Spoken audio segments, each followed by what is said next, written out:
Hello दोस्तों, मैं राज और राज इंडक्शन में आपका स्वागत करता हूं। दोस्तों, आज का जो वीडियो का टॉपिक रहेगा वो इंडक्शन कुकटॉप के ऊपर में रहेगा। दोस्तों, मेरे पास एक इंडक्शन कुकटॉप का पीसीबी रिपेयर होने के लिए आया है। उसमें दोस्तों एक ट्रांसफार्मर लगा रहता है अलग से। वो ट्रांसफार्मर के बारे में बताऊंगा दोस्तों कि बहुत कोई कमेंट करता है, पूछते रहता है कि ये काम कैसे करता है, हम इसको कंफर्म कैसे करें कि ये खराब है कि सही है और इसका काम क्या है। अगर ये पीसीबी में नहीं रहेगा या खराब हो जाएगा तो हमारे इंडक्शन कुकटॉप में क्या प्रॉब्लम क्रिएट होगा। ओके, तो सबसे पहले दोस्तों हम यहाँ पे देखेंगे, आपको मैं यहाँ पे दिखाने वाला हूँ। सबसे पहले आप यहाँ पे फोकस करेंगे तो इस टाइप में दोस्तों आपको एक पीसीबी में ट्रांसफार्मर मिलेगा। जो आप पीसीबी पे फोकस कर रहे हैं ना, पीसीबी दोस्तों ओल्ड मॉडल का है। और नॉर्मली दोस्तों जितने सारे ओल्ड मॉडल की इंडक्शन कुकटॉप आते थे नॉन ब्रांड, उसमें लगी रहती थी। ओके, तो वहीं दोस्तों आपको यहाँ पे बताने वाले सबसे पहले यहाँ पे लगता है, यहाँ पे ऐसे लगता है।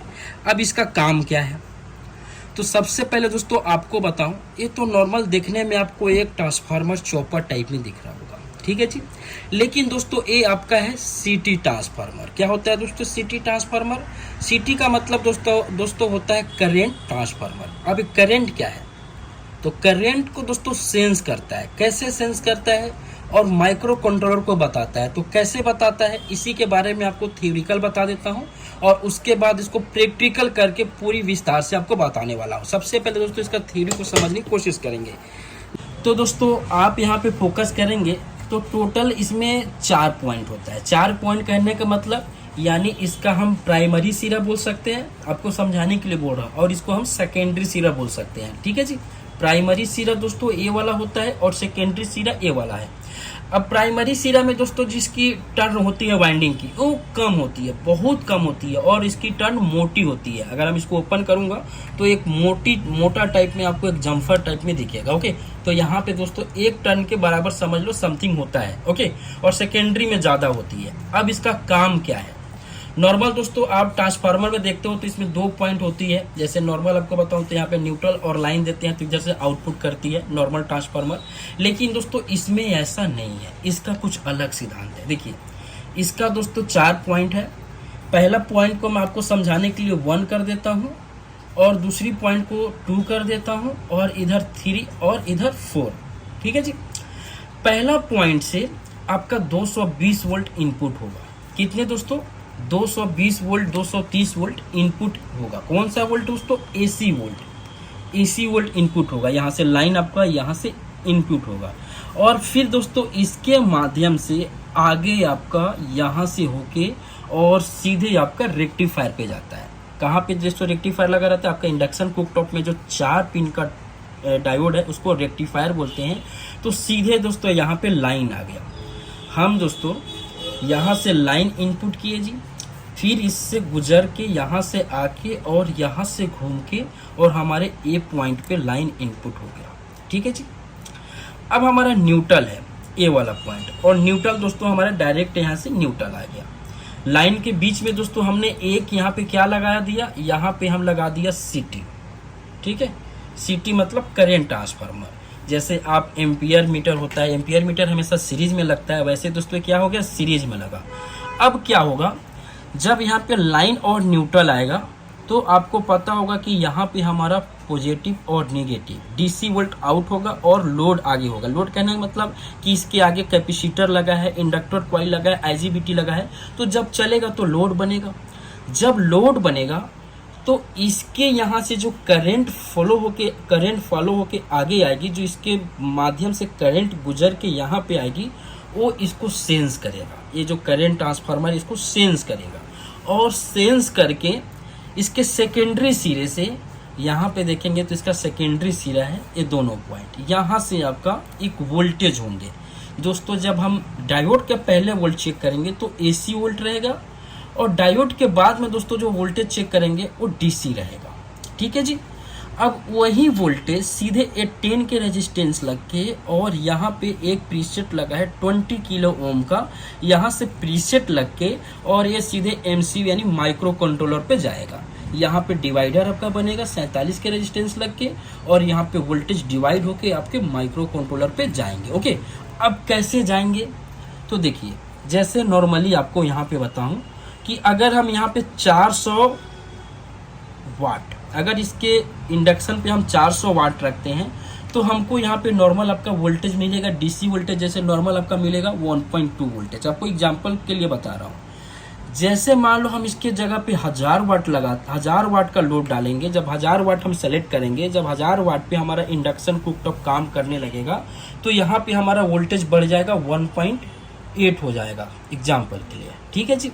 वैसे दोस्तों हम यहाँ पे 2000 वाट का लोड डालेंगे, यानी 2000 वाट पे जब हमारा अपना इंडक्शन कुकटॉप चलाएंगे तो यहाँ पे हमारा समझ लो 2.5 वोल्ट बन जाएगा, ये आपका डीसी वोल्ट बनेगा।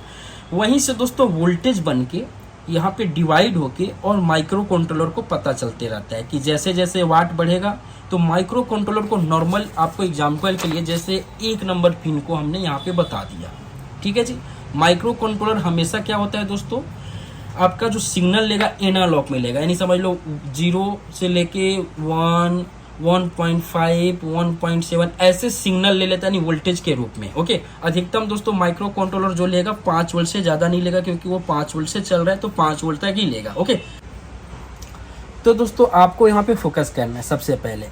अब यहाँ पे जैसे जैसे वोल्टेज बढ़ेगा, कहाँ पे, एमसीयू के ऊपर में, जैसे एग्जांपल के लिए आपको मैंने बताया 1 नंबर पिन पे जैसे जैसे वोल्टेज बढ़ेगा तो माइक्रो कंट्रोलर को क्या पता चलेगा कि कॉइल के ऊपर लोड बढ़ते जा रहा है, यानी 400 वाट से 600 वाट से 800 वाट 2000 वाट तक। जैसे माइक्रो कंट्रोलर पे आपका 3 वोल्ट हुआ अधिकतम, तो आपको समझ लो माइक्रो कंट्रोलर का क्या पता चलेगा कि हमारा इंडक्शन कुकटॉप 2000 वाट में चल रहा है। ओके, अब उसके 2000 वाट में चल रहा है तो उसके लिए सिग्नल यहाँ से आउट करेगा। तो इसकी भी बहुत प्रोसेसिंग होती है, आपको मैं यहाँ पे प्रैक्टिकल आपको करके एक बार दिखा देता हूँ। अब दोस्तों आपको मैं पहले प्रैक्टिकली बाहर निकाल के यहाँ पे दिखा रहा हूँ। देखिए मैंने यहाँ पे क्या किया, पहले लाइन देता हूँ यहाँ से और एक सिरे पे यहाँ पे लोड लगा दिया मैंने। 200 वाट का बल्ब है दोस्तों, और यहाँ पे बल्ब के एक पॉइंट को यहाँ पे डायरेक्ट दे दिया। उसके बाद दोस्तों अपने मल्टीमीटर को मैंने एसी में रखा है, क्योंकि डायरेक्ट मैं बिना डायोड से पहले चेक कर रहा हूँ तो एसी चेक करूँगा। जैसे जैसे यहाँ पे लोड बढ़ते जाएगा वैसे वैसे यहाँ पे वोल्टेज भी बढ़ते जाएगा। ओके, तो यहाँ पे देखेंगे सबसे पहले मैं अपने पहले 100 वाट का यहाँ पे लोड डालता हूँ। अभी यहाँ पे समझ लीजिए यहाँ पे आपका 100 वाट का लोड है। ओके, यहाँ पे आपका समझ लीजिए 100 वाट का लोड डाल रहा हूँ मैं लोड पे। तो यहाँ पे मैं 100 वाट का लोड डालूंगा तो अभी आप देखेंगे तो 0.53 वोल्ट है। कितना है? 0.53 वोल्ट है। अब इसको मैं 200 वाट का लोड डालता हूँ, ठीक है जी। तो 200 वाट का लोड डालूंगा तो 0.855 यहाँ पे लोड आ गया, ठीक है जी। कितना? 0.855 आ गया। वैसे आपको इंडक्शन कुकटॉप में क्या होगा, जब जैसे जैसे लोड बढ़ाएंगे, जैसे 600 वाट 800 वाट करेंगे वैसे वैसे वोल्टेज बढ़ते जाएगा। अगर मैं अपने मल्टीमीटर को क्या करूँगा, एक डायोड के बाद में लगाऊंगा। तो चलिए इसका भी आपको प्रैक्टिकल करके दिखा देता हूँ मैं। अब दोस्तों आप फोकस करेंगे। अब मैं डायरेक्ट इसको क्या किया हूँ, पीसीबी में लगा दिया हूँ। अब आपको क्या करूँगा, वाटेज बढ़ाऊंगा तो हमारा वोल्टेज माइक्रो कंट्रोलर पे बढ़ते जाएगा, पिन पे बढ़ते जाएगा। तो मैं मल्टीमीटर को 2 प्रोब को, एक तो डायरेक्ट निगेटिव में लगा दिया और पॉजिटिव वायर जो हमारा है ये माइक्रो कंट्रोलर के जो पिन पे जा रहा है यहाँ पे लगा दिया मैंने, ठीक है। यहाँ पे आप देख सकते हैं, एक यहाँ पे और एक यहाँ पे। अब आपको दिखाऊंगा कि जैसे जैसे वाट बढ़ेगा वैसे वैसे हमारा क्या होगा दोस्तों, वोल्टेज भी बढ़ेगा। तो सबसे पहले मैं पीसीबी को यहाँ पे सेट कर देता हूँ मैं, और इसका चेक करने का यही तरीका है। इसको बाहर निकाल के आपको लगता है कि ख़राब हो गया, कंटिन्यूटी बता रहा है फिर भी काम नहीं कर रहा, आपको मन में डाउट हो जाता है, तो इसको चेक करके जैसे मैंने बाहर लगा के चेक किया वैसे इसको चेक कर सकते हैं और लोड बढ़ा सकते हैं। आप लोड आप समझ लो कम से कम 2000 वाट 3000 वाट तक डाल सकते हैं, कोई दिक्कत नहीं है। 2000 वाट के डालेंगे तो और आपको ज़्यादा वोल्ट होगा। ओके, इतना तक आपको मैं बताऊं दोस्तों, 5 वोल्ट से ज़्यादा माइक्रो कंट्रोलर के पिन पे जाएगा नहीं। ओके, क्योंकि आपको भी पता होगा कि इंडक्शन कुकटॉप का माइक्रो कंट्रोलर 5 वोल्ट से ही चलता है। तो सबसे पहले मैं यहाँ पे सेट कर दिया। अब देखेंगे आप मीटर पे ही फोकस करेंगे और इसके वाटेज पे ही फोकस करेंगे। सबसे पहले यहाँ सप्लाई देता हूँ मैं। उसके बाद दोस्तों अभी यहाँ पे देखेंगे हमारा इंडक्शन कुकटॉप अभी 1200 वाट में चल रहा है, ठीक है जी। कितने वाट में? 1200 वाट में। 1200 वाट में यहाँ पे 1.6 वोल्ट है। अब हम क्या करेंगे दोस्तों, वाटेज यहाँ पे बढ़ाते जा रहे हैं। अभी मैं यहाँ पे क्या दिया, 2000 वाट। 2000 वाट में 1.8 वोल्ट है, ये हमारा डीसी वोल्टेज है। ओके, अगर एसी वोल्ट चेक करता है डायरेक्ट तो ज़्यादा दिखाता। 2000 वाट पे 1.8 वोल्ट ले रहा है और एम्पियर आपका 5.5 ले रहा है। तो दोस्तों क्या होता है कि वोल्टेज यहाँ पे माइक्रो कंट्रोलर सेंस कर रहा है, और उसके बाद दोस्तों माइक्रो कंट्रोलर जब वोल्टेज सेंस करता है तो उसके अकॉर्डिंग आपका एम्पियर कम ज़्यादा होता है। मान लीजिए माइक्रो कंट्रोलर को पता चला 1.8 वोल्ट है, ठीक है, तो उसको पता चला कि हाँ इस इंडक्शन कुकटॉप हेवी वाली सबसे हाई वाट में चल रहा है 2000 वाट में, तो वैसे उसी के हिसाब से पल्स भेजेगा। फिर दोस्तों जैसे इसको हम कम करेंगे तो यहाँ पे भी कम वोल्टेज जाएगा, करंट यहाँ पे देख सकते हैं। जैसे ही कम करेंगे, अभी नॉर्मली आपको 400 वाट कर दिया तो 1.5 हो गया। अब जैसे 400 वाट में बंद होगा तो यहाँ पे भी 0 हो गया, ठीक है। अभी 400 वाट में बंद हो जाता है, फिर जैसे ही चालू होगा तो यहाँ पे भी वोल्टेज आपका आ जाएगा, ठीक है जी। ये आपका मैं प्रैक्टिकली हो गया। तो दोस्तों ऐसे हमारा काम करता है। अगर आपको वीडियो पसंद आया होगा, अगर आप कुछ समझे होंगे तो वीडियो को लाइक कीजिएगा, और मेरे चैनल पर अगर नए आए हो तो चैनल को सब्सक्राइब कीजिएगा। थैंक्स फॉर दोस्तों वीडियो देखने के लिए।